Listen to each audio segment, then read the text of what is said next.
بسم الله الرحمن الرحيم. سبحان الذي أسرى بعبده ليلا من المسجد الحرام إلى المسجد الأقصى الذي باركنا حوله لنريه من آياتنا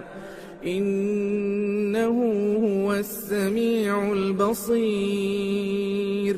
وآتينا موسى الكتاب وجعلناه هدى لبني إسرائيل ألا تتخذوا من دوني وكيلا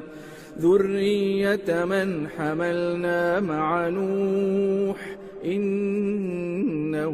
كان عبدا شكورا. وقضينا إلى بني إسرائيل في الكتاب لتفسدن في الأرض مرتين ولتعلن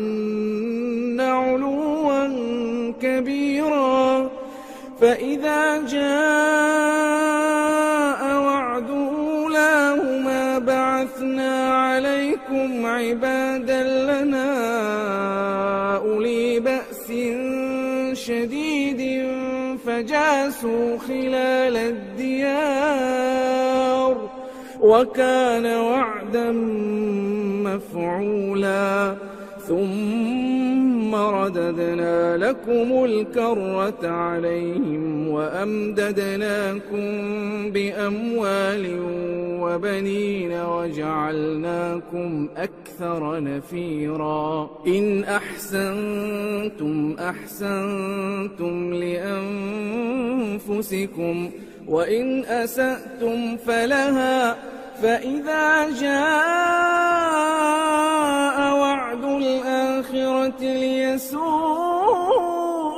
وجوهكم وليدخلوا المسجد كما دخلوه أول مرة وليتبروا ما علوا تتبيرا. عسى ربكم أن يرحمكم وإن عدتم عدنا وجعلنا جهنم للكافرين حصيرا. إن هذا القرآن يهدي للتي هي أقوم ويبشر المؤمنين الذين يعملون الصالحات أن لهم أجرا كبيرا وأن الذين لا يؤمنون بالآخرة أعتدنا لهم عذابا أليما. ويدعو الإنسان بالشر دعاءه بالخير وكان الإنسان عجولا. وجعلنا الليل والنهار آيتين فمحونا آية الليل وجعلنا آية النهار مبصرة لتبتغوا فضلا من ربكم ولتعلموا عدد السنين والحساب وكل شيء فصلناه تفصيلا. وكل إنسان ألزمناه طائره في عنقه ونخرج له يوم القيامة كتابا يلقاه منشورا. اقرأ كتابك كفى بنفسك اليوم عليك حسيبا. من اهتدى فإنما يهتدي لنفسه ومن ضل فإنما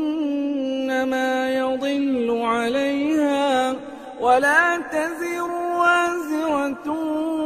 وزر أخرى وما كنا معذبين حتى نبعث رسولا.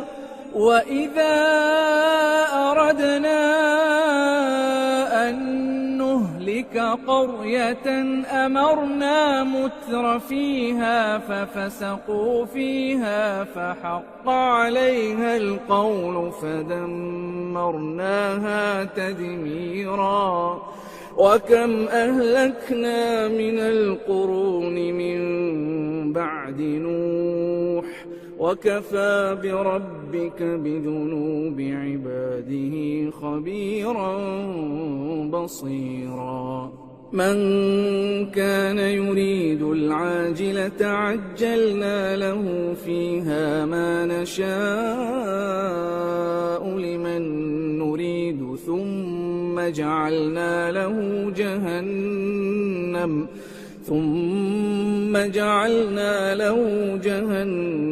يصلاها مذموما مدحورا ومن أراد الآخرة وسعى لها سعيها وهو مؤمن فأولئك كان سعيهم مشكورا كلا نمد هؤلاء وهؤلاء من عطاء ربك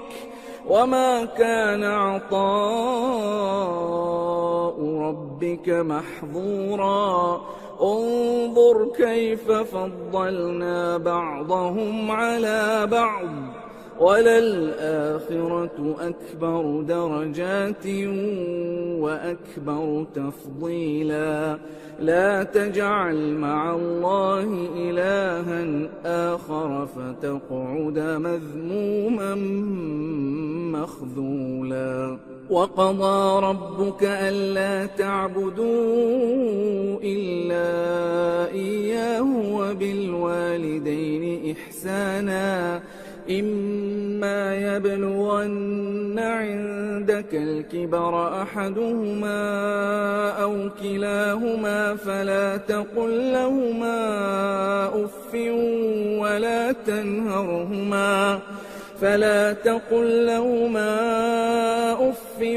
ولا تنهرهما وقل لهما قولا كريما واخفض لهما جناح الذل من الرحمة وقل رب ارحمهما كما ربياني صغيرا ربكم أعلم بما في نفوسكم إن تكونوا صالحين فإنه كان للأوابين غفورا وآت ذا القربى حقه والمسكين وابن السبيل ولا تبذر تبذيرا إن المبذرين كانوا إخوان الشياطين وكان الشيطان لربه كفورا وإما تعرضن عنهم ابتغاء رحمة من ربك ترجوها فقل لهم قولا ميسورا ولا تجعل يدك مغلولة إلى عنقك ولا تبسطها كل البسط فتقعد ملوما محسورا إن ربك يبسط الرزق لمن يشاء ويقدر إنه كان بعباده خبيرا بصيرا ولا تقتلوا أولادكم خشية إملاق نحن نرزقهم وإياكم إن قتلهم كان خطأ كبيرا ولا تقربوا الزنا إنه كان فاحشة وساء سبيلا ولا تقتلوا النفس التي حرم الله إلا بالحق ومن قتل مظلوما فقد جعلنا لوليه سلطانا فلا يسرف في القتل إنه كان منصورا ولا تقربوا مال اليتيم إلا بالتي هي أحسن حتى يبلغ أشده وأوفوا بالعهد إن العهد كان مسؤولا وأوفوا الكيل إذا كلتم وزنوا بالقسطاس المستقيم ذلك خير وأحسن تأويلا ولا تقف ما ليس لك به علم إن السمع والبصر والفؤاد كل أولئك كان عنه مسؤولا ولا تمش في الأرض مرحا إنك لن تخرق الأرض ولن تبلغ الجبال طولا كل ذلك كان سيئه عند ربك مكروها ذلك مما أوحى إليك ربك من الحكمة ولا تجعل مع الله إلها آخر فتلقى في جهنم ملوما مدحورا أفأصفاكم ربكم بالبنين واتخذ من الملائكة إناثا إنكم لتقولون قولا عظيما ولقد صرفنا في هذا القرآن ليذكروا وما يزيدهم إلا نفورا قل لو كان معه آلهة كما يقولون إذا لابتغوا إلى ذي العرش سبيلا سبحانه وتعالى عما يقولون علوا كبيرا تسبح له السماوات السبع والأرض ومن فيهن وإن من شيء إلا يسبح بحمده ولكن لا تفقهون تسبيحهم إنه كان حليما غفورا وإذا قرأت القرآن جعلنا بينك وبين الذين لا يؤمنون بالآخرة حجابا مستورا وجعلنا على قلوبهم أكنة أن يفقهوه وفي آذانهم وقرا وإذا ذكرت ربك في القرآن وحده ولوا على أدبارهم نفورا نحن أعلم بما يستمعون به إذ يستمعون إليك وإذ هم نجوى إذ يقول الظالمون إن تتبعون إلا رجلا مسحورا انظر كيف ضربوا لك الأمثال فضلوا فلا يستطيعون سبيلا وقالوا أئذا كنا عظاما ورفاتا أئنا لمبعوثون خلقا جديدا قل كونوا حجارة أو حديدا أو خلقا مما يكبر في صدوركم فسيقولون من يعيدنا قل الذي فطركم أول مرة فسينغضون إليك رؤوسهم ويقولون متى هو قل عسى أن يكون تشركون قريبا يوم يدعوكم فتستجيبون بحمده وتظنون إن لبثتم إلا قليلا وقل لعبادي يقولوا التي هي أحسن إن الشيطان ينزغ بينهم إن الشيطان كان للإنسان عدوا مبينا ربكم أعلم بكم إن يشأ يرحمكم أو إن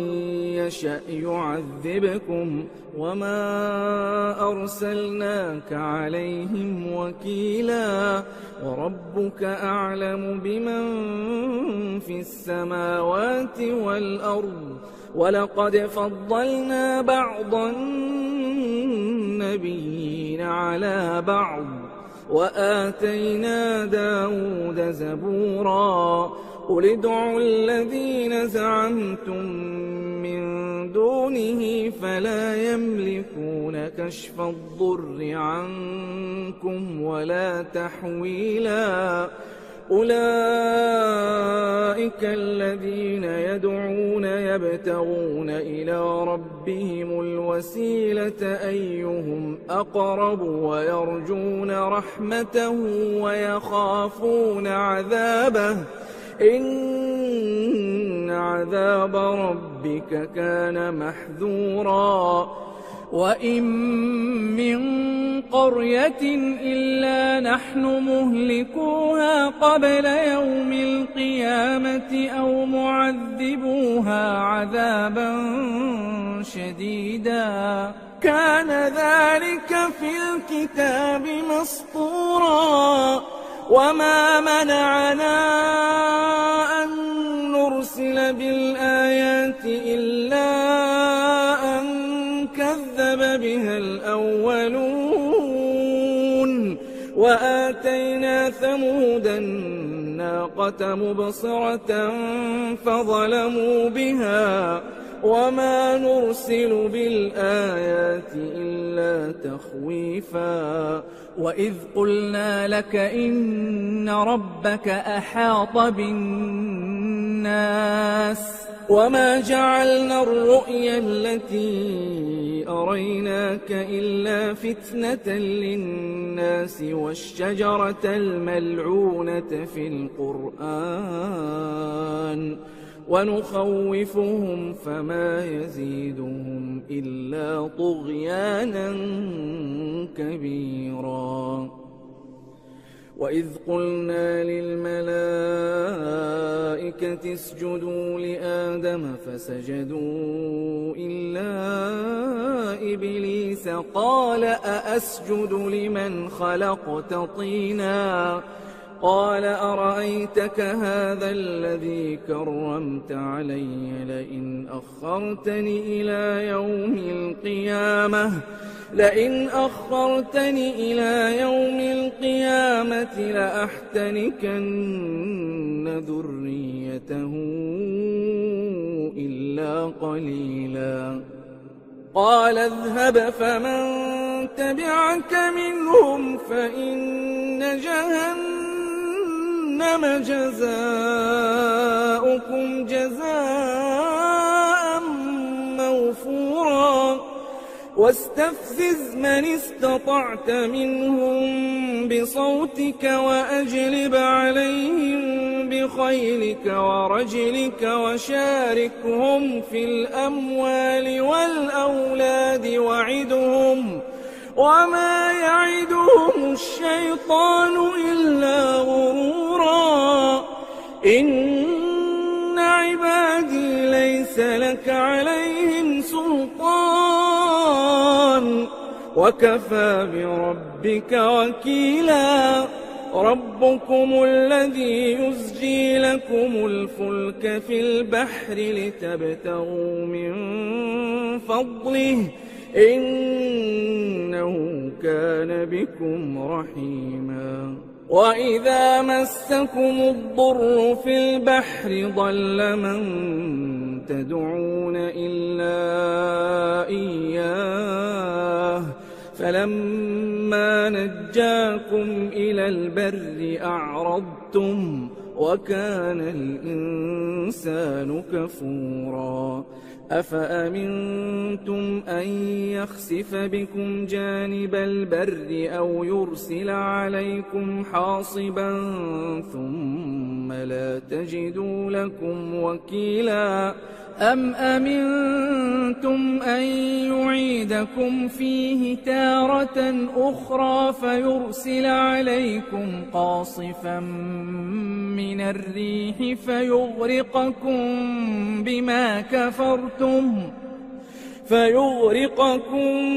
بما كفرتم ثم لا تجدوا لكم علينا به تبيعا ولقد كرمنا بني آدم وحملناهم في البر والبحر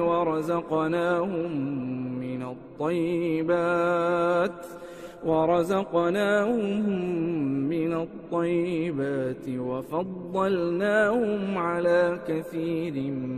ممن خلقنا تفضيلا يوم ندعو كل أناس بإمامهم فمن أوتي كتابه بيمينه فأولئك يقرؤون كتابهم ولا يظلمون فتيلا ومن كان في هذه أعمى فهو في الآخرة أعمى وأضل سبيلا وإن كادوا ليفتنونك عن الذي أوحينا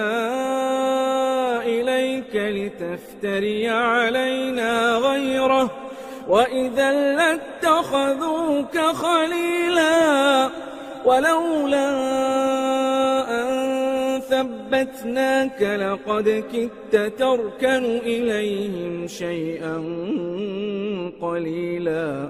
إذا لأذقناك ضعف الحياة وضعف الممات ثم لا تجد لك علينا نصيرا وإن كادوا ليستفزونك من الأرض ليخرجوك منها وإذا لا يلبثون خلافك إلا قليلا سنة من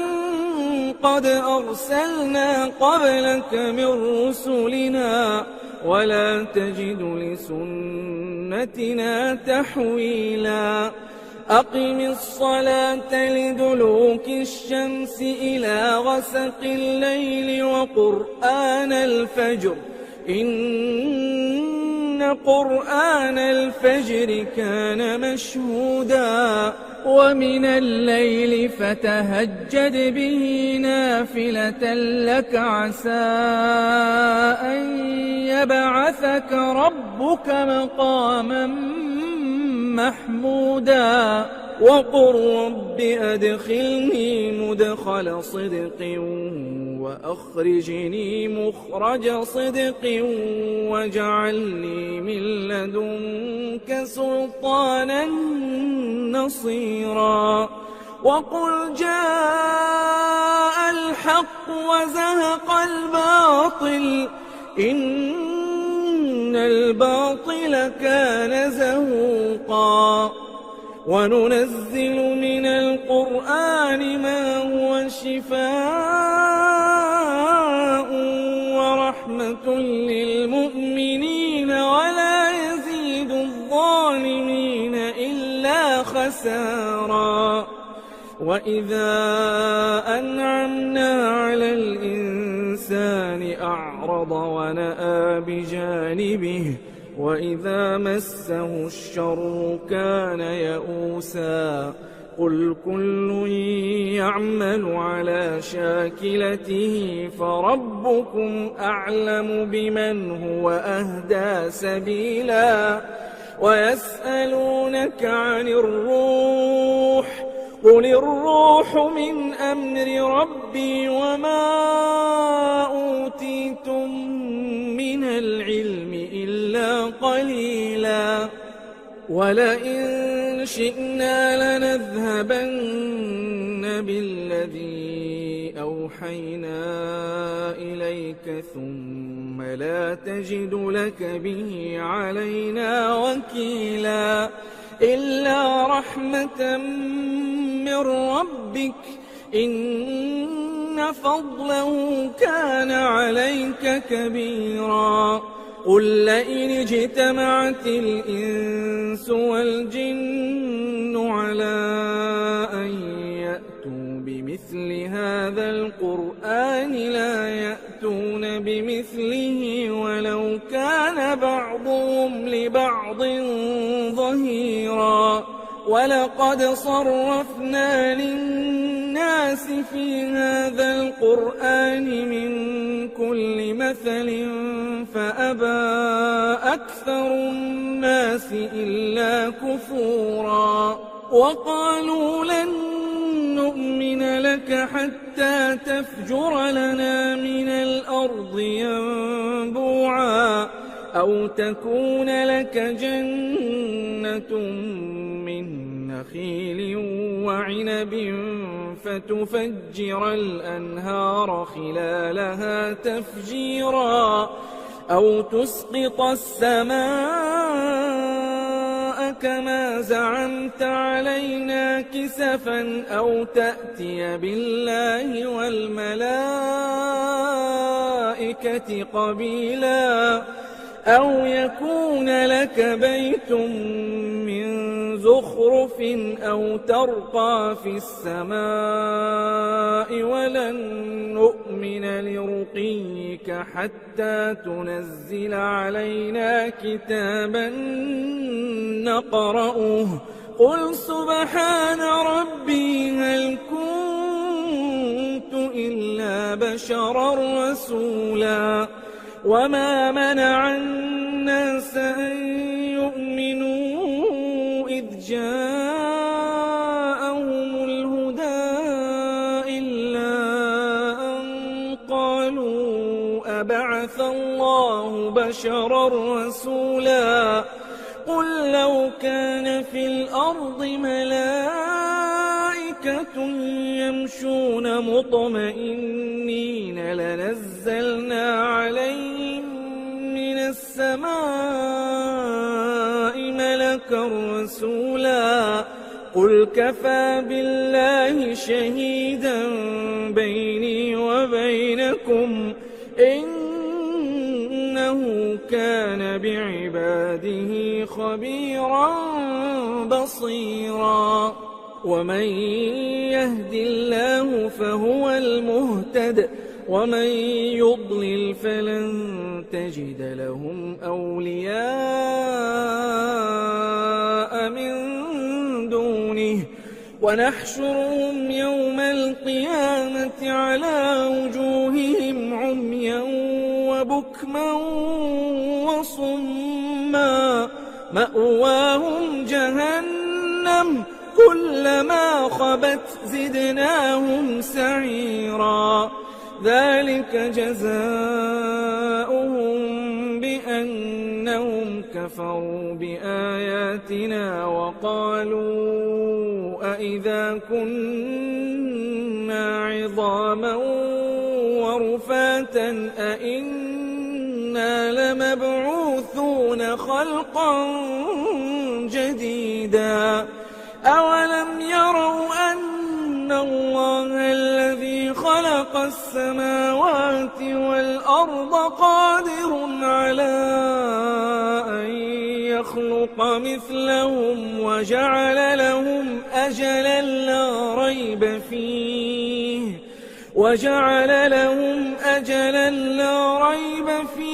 فأبى الظالمون إلا كفورا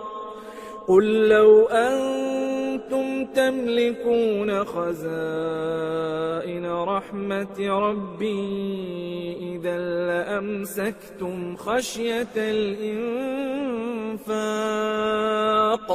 وكان الإنسان قتورا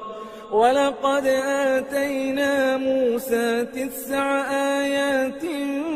بينات فاسأل بني إسرائيل إذ جاءهم فقال له فرعون إني لأظنك يا موسى مسحورا قال لقد علمت ما أنزل هؤلاء إلا رب السماوات والأرض بصائر وإني لأظنك يا فرعون مثبورا فأراد أن يستفزهم من الأرض فأغرقناه ومن معه جميعا وقلنا من بعده لبني إسرائيل اسكنوا الأرض فإذا جاء وعد الآخرة جئنا بكم لفيفا وبالحق أنزلناه وبالحق نزل وما أرسلناك إلا مبشرا ونذيرا وقرآنا فرقناه لتقرأه على الناس على مكث ونزلناه تنزيلا قل آمنوا به أو لا تؤمنوا إن الذين أوتوا العلم من قبله إذا يتلى عليهم يخرون للأذقان سجدا ويقولون سبحان ربنا إن كان وعد ربنا لمفعولا ويخرون للأذقان يبكون ويزيدهم خشوعا قل ادعوا الله أو ادعوا الرحمن أيما تدعوا فله الأسماء الحسنى ولا تجهر بصلاتك ولا تخافت بها وابتغ بين ذلك سبيلا وقل الحمد لله الذي لم يتخذ ولدا ولم يكن له شريك في الملك ولم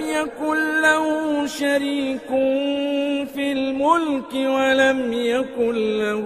ولي من الذل وكبره تكبيرا. بسم الله